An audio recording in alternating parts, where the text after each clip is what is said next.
This is Bible in a Year, reading from the ESV, Leviticus 24 and 25. Chapter 24. The Lord spoke to Moses, saying, "Command the people of Israel to bring you pure oil from beaten olives for the lamp, that a light may be kept burning regularly. Outside the veil of the testimony in the tent of meeting, Aaron shall arrange it from evening to morning before the Lord regularly. It shall be a statute forever throughout your generations. He shall arrange the lamps on the lampstand of pure gold before the Lord regularly. You shall take fine flour and bake 12 loaves from it. 2/10 of an ephah shall be in each loaf. And you shall set them in 2 piles, 6 in a pile on the table of pure gold before the Lord. And you shall put pure frankincense on each pile, that it may go with the bread as a memorial portion, as a food offering to the Lord. Every Sabbath day Aaron shall arrange it before the Lord regularly. It is from the people of Israel as a covenant forever. And it shall be for Aaron and his sons, and they shall eat it in a holy place, since it is for him a most holy portion out of the Lord's food offerings, a perpetual due. Now an Israelite woman's son, whose father was an Egyptian, went out among the people of Israel.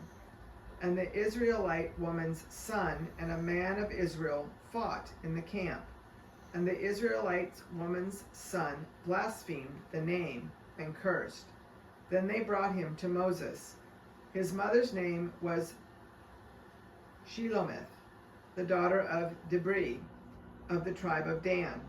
And they put him in custody till the will of the Lord should be clear to them. Then the Lord spoke to Moses, saying, "Bring out of the camp the one who cursed, and let all who heard him lay their hands on his head, and let all the congregation stone him. And speak to the people of Israel, saying, Whoever curses his God shall bear his sin. Whoever blasphemes the name of the Lord shall surely be put to death. All the congregation shall stone him, the sojourner as well as the native, when he blasphemes the name, shall be put to death. Whoever takes a human life shall surely be put to death. Whoever takes an animal's life shall make it good, life for life. If anyone injures his neighbor as he has done it, shall be done to him. Fracture for fracture, eye for eye, tooth for tooth, whatever injury he has given a person shall be given to him. Whoever kills an animal shall make it good, and whoever kills a person shall be put to death. You shall have the same rule for the sojourner as for the native, for I am the Lord your God." So Moses spoke to the people of Israel, and they brought out of the camp the one who had cursed, and stoned him with stones. Thus the people of Israel did as the Lord commanded Moses. Chapter 25. The Lord spoke to Moses on Mount Sinai, saying, "Speak to the people of Israel, and say to them, When you come into the land that I give you, the land shall keep a Sabbath to the Lord. For 6 years you shall sow your field, and for 6 years you shall prune your vineyard, and gather in its fruits. But in the 7th year there shall be a Sabbath of solemn rest for the land, a Sabbath to the Lord.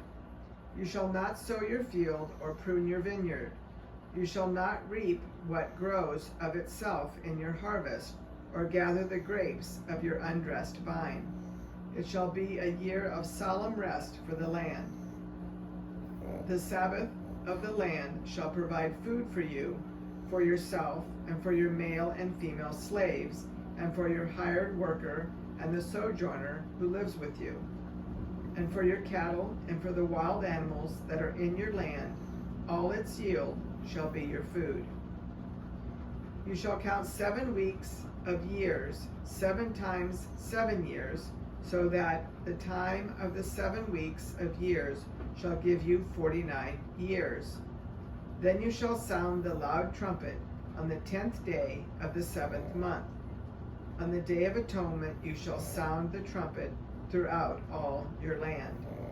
And you shall consecrate the 50th year and proclaim liberty throughout the land to all its inhabitants.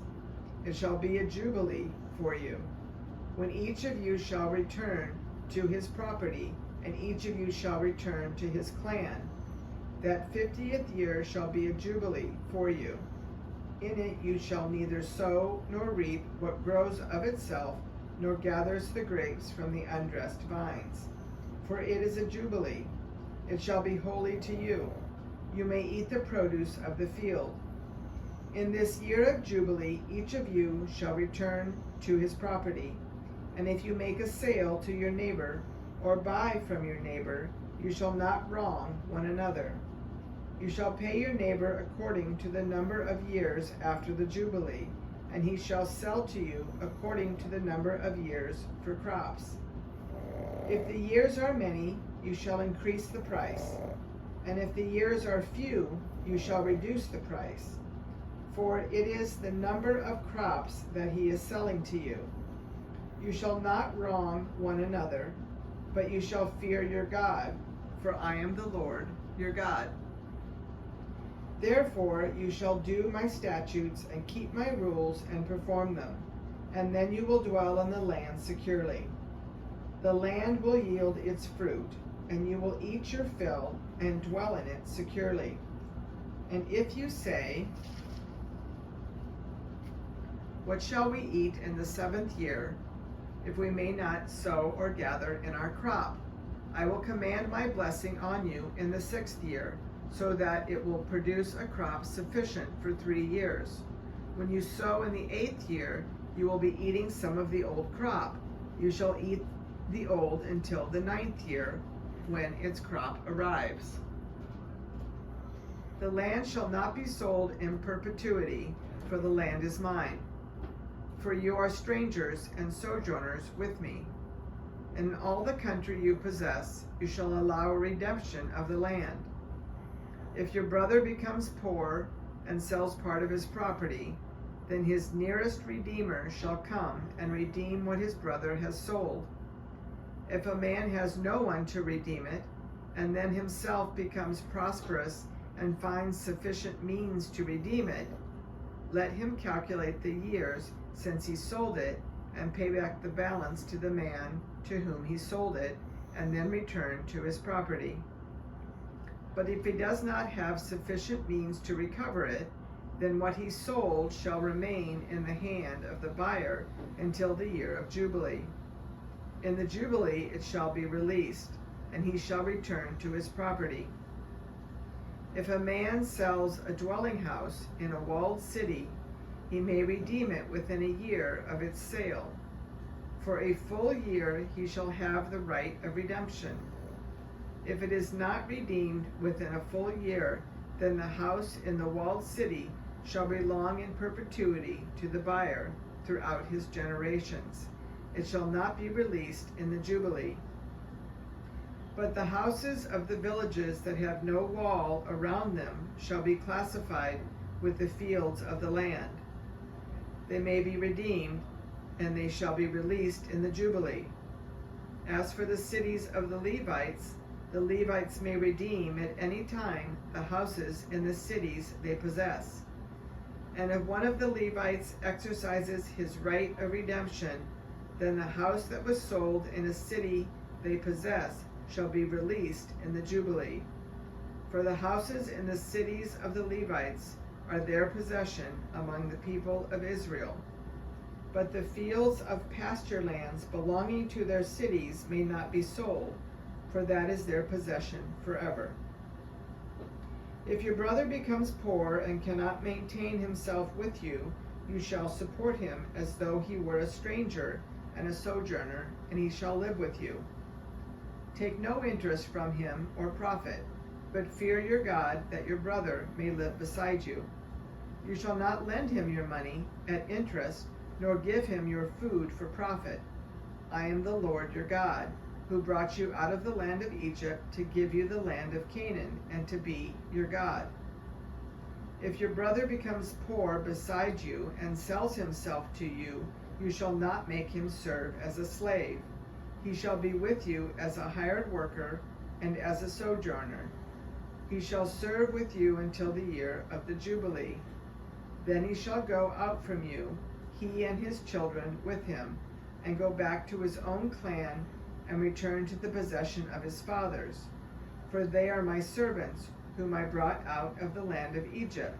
They shall not be sold as slaves. You shall not rule over him ruthlessly, but shall fear your God. As for your male and female slaves, whom you may have, you may buy male and female slaves from among the nations that are around you. You may also buy from among the strangers who sojourn with you and their clans that are with you, who have been born in your land, and they may be your property. You may bequeath them to your sons after you to inherit as a possession forever. You may make slaves of them, but over your brothers, the people of Israel, you shall not rule, one over another ruthlessly. If a stranger or sojourner with you becomes rich, and your brother beside him becomes poor and sells himself to the stranger or sojourner with you, or to a member of the stranger's clan, then after he is sold he may be redeemed. One of his brothers may redeem him, or his uncle or his cousin may redeem him, or a close relative from his clan may redeem him. Or if he grows rich, he may redeem himself. He shall calculate with his buyer from the year when he sold himself to him until the year of Jubilee, and the price of his sale shall vary with the number of years. The time he was with his owner shall be rated as the time of a hired worker. If there are still many years left, he shall pay proportionately for his redemption some of his sale price. If there remain but a few years until the year of Jubilee, he shall calculate and pay for his redemption in proportion to his years of service. He shall treat him as a worker hired year by year. He shall not rule ruthlessly over him in your sight. And if he is not redeemed by these means, then he and his children with him shall be released in the year of Jubilee. For it is to me that the people of Israel are servants. They are my servants whom I brought out of the land of Egypt. I am the Lord your God.